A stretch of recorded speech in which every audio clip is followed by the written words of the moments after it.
मालव या अवंती के राजा इंद्रदुम्न।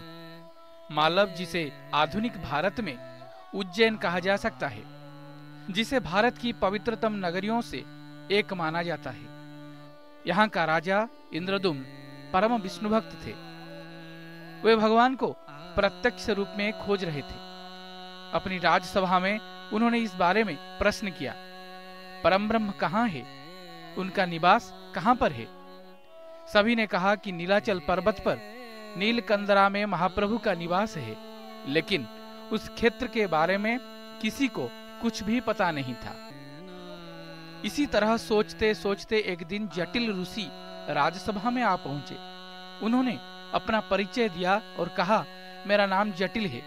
अंग्रेजी में इसका अर्थ क्रिटिकल हो सकता है, जिसे समझना असंभव है। उनके हाथ में एक माला थी जिसकी सुगंध पूरे अवंती को महका रही थी। इंद्रदुम्न को वह माला उन्होंने दे दिया। जटिल ऋषि ने राजा से कहा, दक्षिण महोदधि के किनारे उत्कल नाम की एक नगरी है। उसी नगरी में नील शैवालों से घिरा एक पर्वत है जिसे नीलाचल कहते हैं। पास में रोहिणी नामक एक कुंड है। मनोकामना पूर्ण करने वाले कल्पवृक्ष भी है।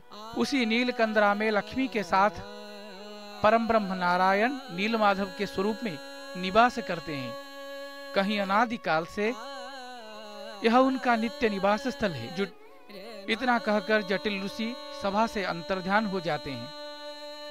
इसके साथ ही जगन्नाथ संस्कृति का पहला अध्याय आरंभ हो जाता है। ठाकुर को खोजने के लिए राजा ने अपने मंत्री के भाई विद्यापति को उस नीलाचल के खोज में भेजते हैं।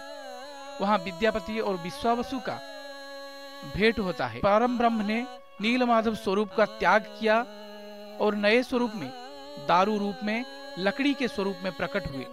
पुरुषोत्तम जगन्नाथ के रूप में स्थापित हुए। कृष्ण के मृत्यु के बाद उनके हृदय को जो कहानी सुनने मिलता है वह संपूर्ण काल्पनिक है। स्कंद पुराण में वर्णित यह तथ्य इसको सिद्ध करता है।